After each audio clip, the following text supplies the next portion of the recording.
welcome to this edition of Editor's Notebook. My name is Mark O'Keefe. I'm the editorial page editor for the Herald-Standard. With us today is Dave Schall. Dave is the new chairman of the Republican Party here in Fayette County. I want to thank you very much for coming on our show today. I appreciate getting asked. Let's just talk a little bit, maybe about your politics and how you kind of got involved in politics and what prompted you to decide to want to run for chairman of the Republican Party here in Fayette County. Well, I started out, thankfully I had older parents, and I was brought up in a conservative household, although as most of us, I was Democrat. That didn't last long. I had a father that was very interested in politics. He paid attention to the talk shows and read and that kind of stuff, and when I was young, I hated it. It drove me crazy.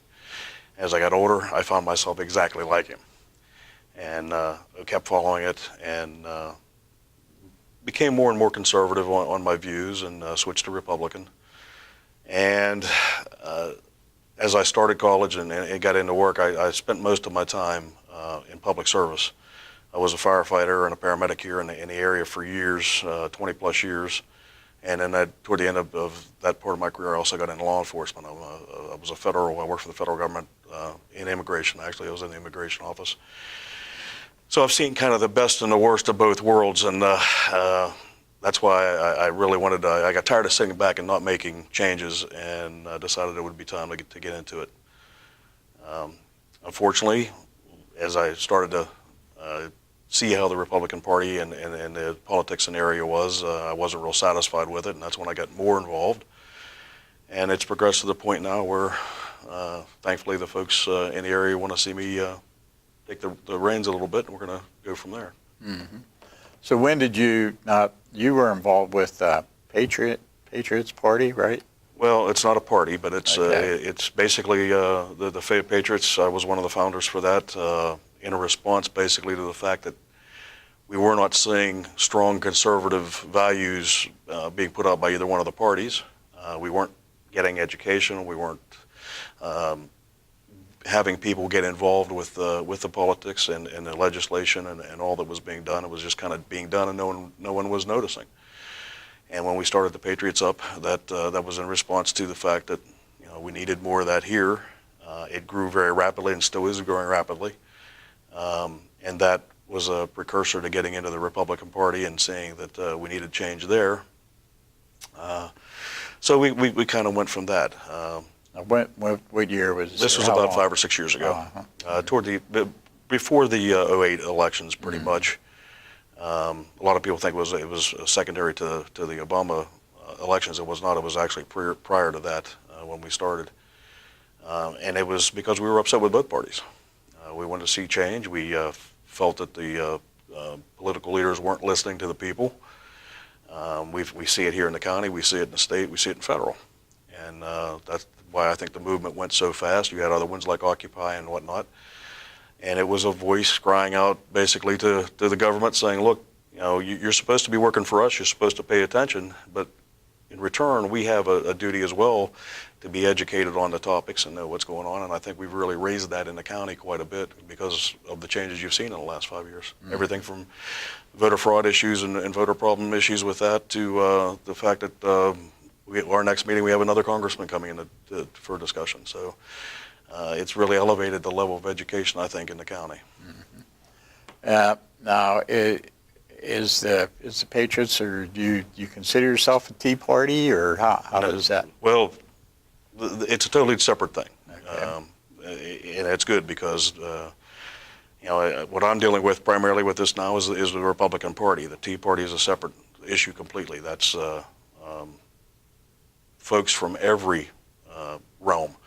We have Democrats, we have constitutionalists, we have independents that are involved with that. And that's nice because what that does is it gives us ways to approach issues and see other sides. We just had a gentleman in that is running for lieutenant governor on the Constitution Party. So it gives us a little bit better outline. But it's totally separate. Although we share a lot of the Republican Party and the Patriots share a lot of the same values. A lot of the plank looks exactly the same. It is two separate things, and it does two separate functions. Mm-hmm.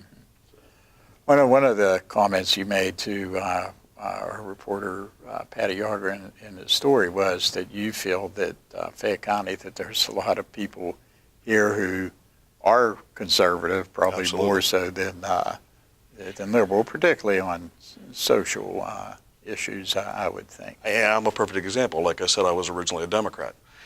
I think you'll find the majority of the folks in Fayette County do believe in conservative values. The problem is the Republican Party has not made that clear to them, that most of their beliefs and the Republican beliefs are the same.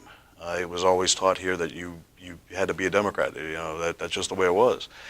In reality, and especially if you look at the way things are today, you look at the Obama administration on the federal government, how do you justify still being Democrat when you don't agree with most of those things?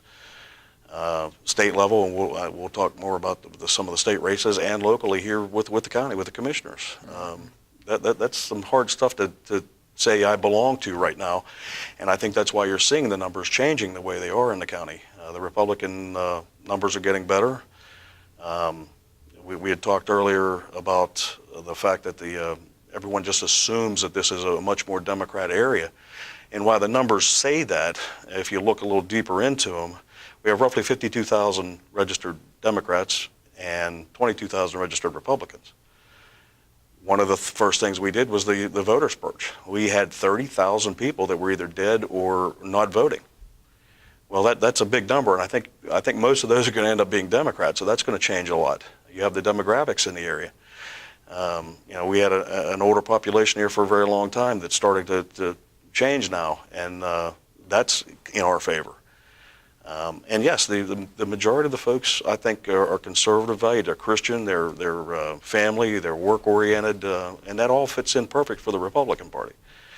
As opposed to things that we have going on in the Democratic Party right now, it makes it a pretty easy change. Well, I guess one of the things that has been that for a long time, particularly with the older people, that the voting Democrat and voting that straight Democratic ticket, whether it was good or bad, it was just kind of the way it was. But they voted for any Democrat was better than any Republican. But now you do see people being more independent and looking more at the candidate than the party. So is that what you're? Well, and I think it's for several different reasons. I think through groups like the Patriots and the parties now themselves, we've raised the level of education, especially when it comes to politics, with the people. We've brought out a lot of information. I mean, if you look at the jail issue, normally that would have been a very quiet issue. It would have just been done and out.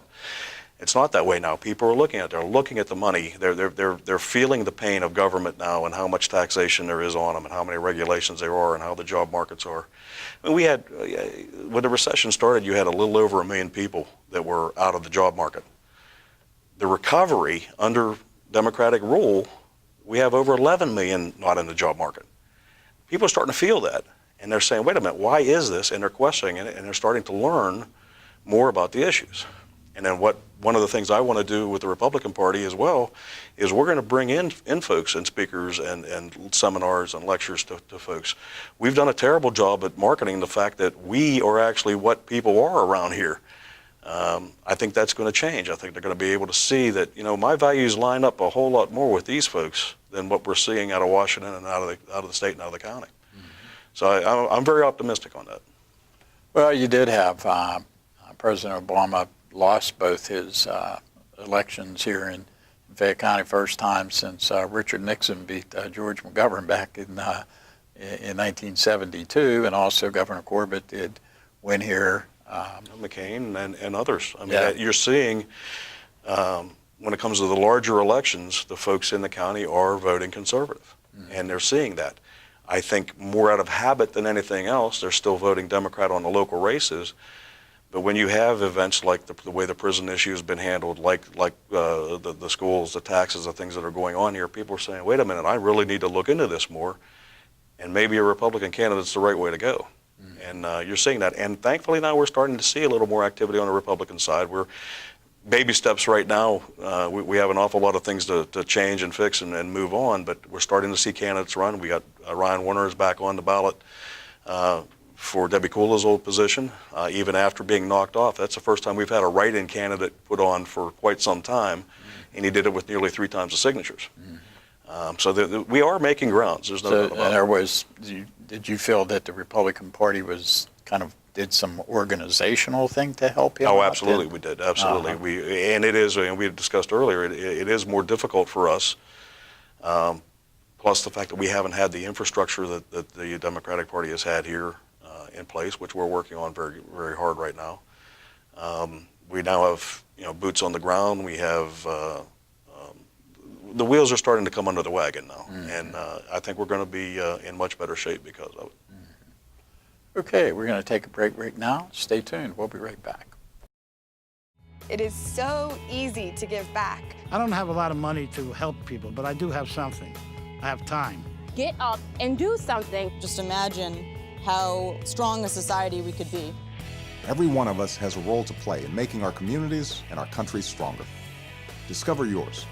Help us continue to make a difference in the life of our nation. Go to serve.gov and find the opportunity that works for you. And this message is brought to you by the Corporation for National and Community Service. Okay, welcome back to this edition of Editor's Notebook. My name is Mark O'Keefe. I'm the editorial page editor for the Herald-Standard. With us today, we have Dave Shaw, who's the new chairman of the Fayette County Republican Party. I want to thank you very much, Dave, for coming on our show today. And the first part of the show, we were talking, you were giving, some of your background and why you decided to run for chairman and why you're doing what you're doing. So now in the second part, we want to talk more about, what some of your plans are and what you're kind of hoping to do. And the Republican Party has had some success. President Obama lost both his runs here. And back in 2010, Governor Corbett won. Pat Toomey also won for the United States Senate here. But that success hasn't really translated so much to the local, and that's we're getting ready to trickle down now. You're talking, and I think one of the problems has been, and one of the things I thought, what you were talking to in a story for the Herald-Standard with Patty Yager, was trying to get more Republicans in local races. So you do see a smattering of them in different places where Republicans do have some strongholds. There are some areas where Republicans do better. But overall, for the county, I think last year, whenever there was the row offices, we didn't have any Republicans running for them, and I think that's a real problem because I think people need to have choices, and when you don't have the Republican Party offering candidates, then I think that kind of does a disservice. It absolutely does. We need a fair system where there's an equal balance between the two, no matter what party you're on, because otherwise you have a situation like we have with the Democrats right now that they don't really have to worry about fundraising. They don't have to worry about going out into public events and answering questions or anything like that. It's not fair. It's not fair to the public, and that's why you've seen a change in the Republican Party. I think down the road we have quite a few things to take care of. We have not had an infrastructure under us, which makes it difficult for candidates that want to run to have the support they need to. Well, that's changing rapidly. We're seeing additional candidates now. We do have Pat Stefano running for Senate. We do have Ryan Warner running for the House here locally now. We will be having folks in some of these offices this time, and it will continue. I mean, like I said earlier, these are the beginning stages, but we're making ground rapidly, and we're going to continue to do so. The numbers are starting to turn in our favor. We have a lot of ground to make up, not near as much as folks think they do. I said earlier, like I said, we have almost 30,000 people when we started this purge system, and I thank the elections office for finally really getting on the ball, and we're starting a purge. But we had 30,000 folks that were either dead or not voting on the rolls, and still have about 20,000, even after the purges have started. I don't think a lot of those are Republicans. I think those are primarily going to be Democrat. Right. So that's going to make a big difference in the numbers. You also, in 2008, had a huge influx of folks that came into our area to register Democrats for the Obama election. Well, most of those were one-time voters, and they're falling off the numbers right now. So I think you're going to see a lot of changes when it comes to that. And quite honestly, I had mentioned earlier that we're kind of looking at the task that we have between us, Jim with the Democrats and myself with the Republicans. I actually like my position better at this point because I'm not forced to defend a lot of the politics that's going on right now. You look at the federal government again, and the debacle with everything from health care to all the scandals, immigration, which I have an interest in quite a bit, and how that's not been handled. You come down to the state level. You have the infighting with the Democratic Party with their leadership. You have we're talking about putting Tom Wolf in to replace Corbett. This was Ed Rendell's tax man. He's the one that was in favor of all those tax raises. They have to defend all this. We don't have to defend our stance on stuff. They do. You get down to the local level with the commissioners here. It's going to be hard to defend the actions of our two commissioners, especially when it comes to these jail issues and as more comes to light. I attend these meetings. I've been to the zoning hearing that was held. I encourage anyone in the county, before you vote the next time, come to one commissioner's meeting, and I challenge you to see if you want to keep your registration the same. It's making a big difference. Jim's got to be able to defend all that stuff. We're on the exact opposite.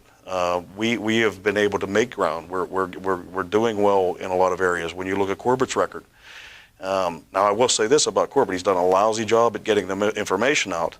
But you'll see ads come out. We've had tremendous cuts in education. That's not true. We spend more on education in Pennsylvania now than we ever have in our history. It's been a steady increase since he's been in. Unemployment, whenever Corbett came into office under Ed Rendell, was 8.2%. It's 5.6% now and steadily decreasing. We've had with the Marsalis, this is our big comeback for here. It's what's creating the jobs. We've had almost 200,000 private sector jobs come into Pennsylvania. And we're talking about putting a man in on the Democratic side that wants to tax them basically back out of business. And I've done some work in the industry. I know how it is. We need these jobs here. We need to do it safely. I'm also very much a conservative guy, especially with water. And we need to do it well, but that's our only hope for the near future when it comes to income. And we're talking about putting a gentleman in that had no problem putting all these taxes on, but then turns around and incorporates his own business in Delaware to avoid the very same taxes he put on. That's going to be hard to defend. Now, on our side, we have to be able to get this information out. Very few people, when you talk to them, realize that. One of my biggest issues, if we start getting the Christian vote out, most Christians vote conservative. We could easily win any election if we just had the churches turn out their votes. On top of that, now you've got to defend, with this last Democratic convention. They actually booed God in the last convention. That's pretty hard to defend. I don't think a lot of our folks in Fayette County think that was probably a good idea. And so when you start adding all these things together, folks are starting to say, you know what, I know I was always told I was supposed to be a Democrat, but I don't believe in a lot of these things. A lot of them, the separation of church and state issues we've had here with the Ten Commandments and that kind of thing. Conservatives believe you should have some influence of God in politics. Liberals are not so much. They're the ones that believe in the separation of church and state. These things are hard to defend in a conservative area like we are. Our problem is, as Republicans, we have got to get the information out there to let them know what we believe in and what our planks are. And I think you'll find the majority of the people in this county are going to migrate over toward us. Mm-hmm. You mentioned something about ethics, and what are you talking about basically, and why do you feel it's so important? Well, and I see this on both sides, and this is one of the differences between me and a lot of the leadership that's been in this county for a long time. I won't necessarily stand up for a candidate that's Republican or Democrat if I don't think that they are morally and ethically running their positions. I'm not an establishment Republican. in any way, shape, or form. I don't like it at all. They have the same problem with the Democratic Party. The difference between Democrats and Republicans, I think right now, when it comes to the establishment, is we do have a group of Republicans trying to correct that situation, whereas I see the Democrats pretty much walk in lockstep. I don't think that's good for either party. I think you'll see with us that we are going to present ourselves in a manner that people are going to be able to say, you know, what they say is what they do. And I don't think you've seen that in a long time. We have I'll give you an example, the Mississippi race. I think the tactics that the establishment Republicans used in that race was terrible. I don't think either party should do that kind of thing. So I'm not going to sit back even as a county chair and agree with the establishment Republican end of the party when they're doing something wrong. And I think that kind of legitimacy is another thing that will play to the public to see that we are trying to do things the right way. And I think that'll help as well to have them migrate over to us. If they see that what we do and what our actions are what we say, and they match up, especially with the way that the Democratic Party has had their problems right now, I think that's going to bode well for us. Mm-hmm. Locally, one of the problems is that you do have this very cumbersome process for people to have to go out and sign petitions. Well, it's tougher for Republicans because there's fewer Republicans, so when you go out and you're getting names and stuff, and I know a lot of times when people get stricken off the ballot, and people are like, well, why didn't they know the rules? Well, the rules are very difficult, particularly for newcomers and first-time people and people who aren't as familiar. That's where the Democrats have had the big advantage, because they've had the incumbents who are familiar and who, quite frankly, want to keep this process the same. And I think it would be better if we were able to streamline it and let more people run. I agree, and we've had issues. One of the ways it's done now, especially on the left side, is just go sign up anyone. Whether they're Democrat, Republican, Independent, doesn't sign them up. If you need 500 signatures, go get 2,000 signatures. Mm-hmm. Who's going to fight that many signatures? Right. That's not the way the system's supposed to work. Right. So if you do it legitimately, like in Ryan's case, gets 150 more signatures than you need, you would think that would be fine. But what occurred was they came in and hired a couple Philadelphia attorneys. Well, that's it. There's attorneys now, specifically for that. And that's what they do, and it's difficult, particularly when you have cases where you have people running for like a state representative or even state senate, because a lot of times people they'll tell you they live in Uniontown, but they don't even realize that they live in South Union or North Union. A lot of folks don't know what districts they're in. Right. And that's that's something with the parties, especially that we're going to be improving on, is to get the voters to a level of education where they know what district they're in, they know who the representatives are, they know who to contact for stuff. You'd be amazed at how many folks in this area right now can't name their own representatives or what districts they're in. That's some of the things that we're going to concentrate on very much. To make it easier on the Republican side, and one of the problems we've had is we haven't had that infrastructure here, even to go out and do petition drives. We haven't had those boots on the ground. We haven't had the mailing lists, the street list that we've needed. They haven't been, a continued process. That's changed. In fact, this last election with the process, I would say, had one of the most successful petition drives we've had in many, many years. And proof again is the Ryan Warner case, when we're able to go out and get nearly 3 times the signatures for a write-in campaign. When we haven't had that infrastructure in all this time, that bodes very well for us. I think that as we progress and get more together, that'll be great. And one of the things we've done is we opened an office for the Republican Party that's open 7 days a week. We have the ability there, the computers, the systems that we've needed that we've never had before. We have volunteers there to staff them and do things. We've never had that before. Where's the office? It's at 74 East Fayette Street. It's right on the main drag down there. It's open for people to come in and get campaign signs or literature or pick up information if they have topics that they need to brush up on or they want to find more information on. We have information there. We're going to be doing a lot of other functions and speakers and things there as well. So that's something that we've needed here. We are making ground. There's no doubt about it. I used the analogy earlier about eating an elephant. It's people think it's impossible, but it's not. If you do it one bite at a time, you can do it. We are doing that now. We're well on the road to changing situations here in the county. Okay, well, that's pretty much going to wrap up our show. I want to thank Dave Schau, new chairman of the Fayette County Republican Party, for coming on our show today. I want to thank you out there for watching. My name is Mark O'Keefe. I'm the editorial page editor for the Herald-Standard, and we'll see you later.